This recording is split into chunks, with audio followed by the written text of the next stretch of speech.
Hello everyone, welcome to the chemistry hub.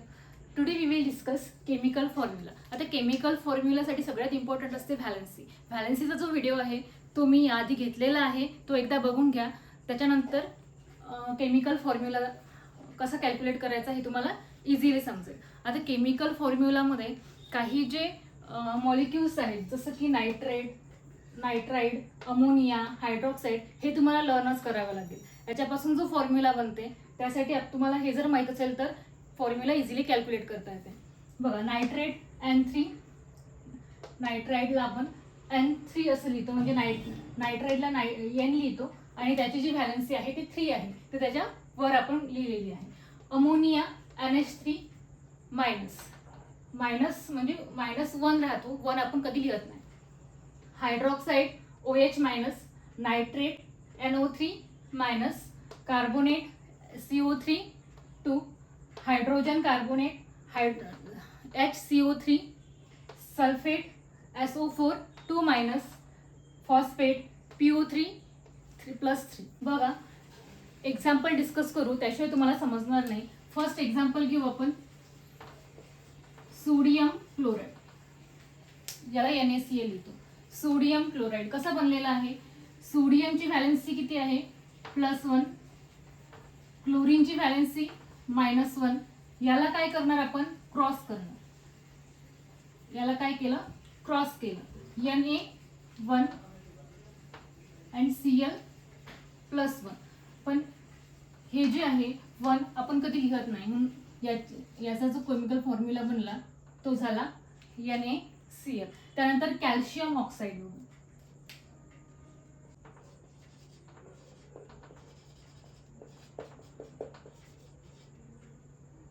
Calcium oxide, calcium and oxide. आता कॅल्शियमची जी valency आहे ती किती लिहितो आपण? कॅल्शियमची व्हॅलेन्सी आहे +2. ऑक्सिजनची व्हॅलेन्सी आहे -2. मग याचा फॉर्म्युला काय बनेल?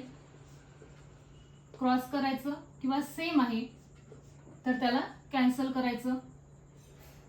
याचं झालं CaO, कॅल्शियम ऑक्साईड. नेक्स्ट बघू आपण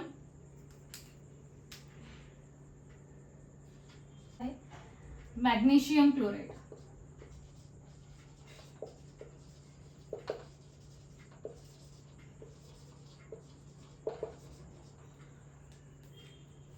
मॅग्नेशियम क्लोराईड MgCl. आता मॅग्नेशियमची जी व्हॅलेन्सी आहे ती किती लिहितो आपण? Mg ची व्हॅलेन्सी +2 अँड क्लोरीन -1. आता याला काय करणार आपण? इथे तुम्हाला क्लिअरली समजेल. Mg ची, मॅग्नेशियमची जी व्हॅलेन्सी आहे ती +2 आहे आणि क्लोरीनची जी व्हॅलेन्सी आहे ती -1 आहे. त्यानंतर काय केलं आपण? त्याला क्रॉस केलं, म्हणजे कसं होईल? Mg किती आहे? -1. पण आपण 1 लिहितो का? नाही. नेक्स्ट Cl, इकडे क्रॉस केल्यावर काय आलं? 2. MgCl2 हा असं लिहितो आपण मॅग्नेशियम क्लोराईड. नेक्स्ट एक्झाम्पल घेऊ. Silver nitrate.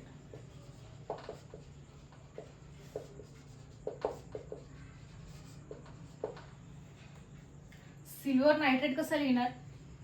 Ag means silver, nitrate group इथे होता NO3. आता याची व्हॅलेन्सी नायट्रेट मध्ये किती दिली आहे?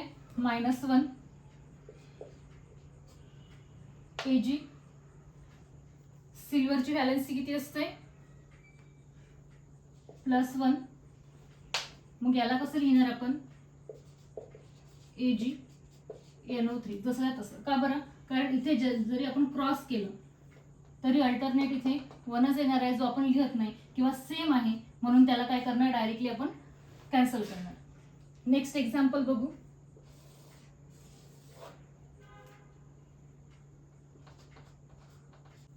Copper phosphate.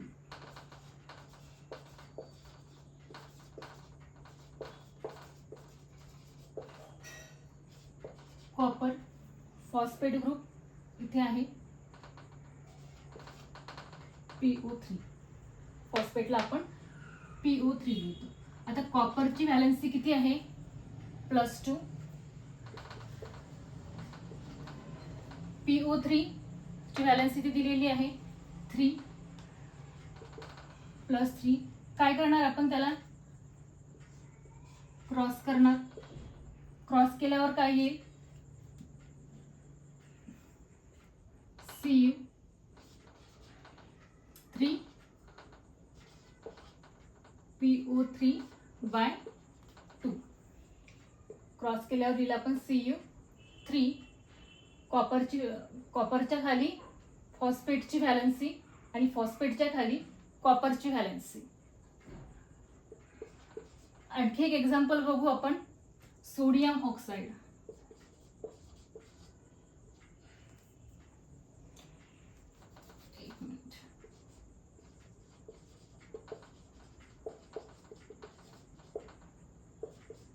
सोडियमचा Na आणि ऑक्साईडचा O.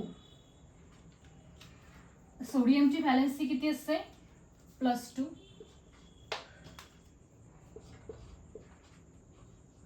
सोडियमची व्हॅलेन्सी +1. ऑक्सिजनची व्हॅलेन्सी -2. काय लिहिणार? Na. याला क्रॉस केल्यानंतर सोडियमच्या खाली ऑक्सिजनची व्हॅलेन्सी आणि ऑक्सिजनच्या खाली सोडियमची व्हॅलेन्सी. तिथे 1 आहे म्हणजे 1 आपण लिहत नाही. ही होती केमिकल फॉर्म्युला.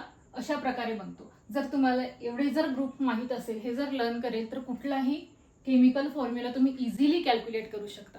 अशाच व्हिडिओसाठी चॅनलला सबस्क्राईब करा आणि लाईक करा.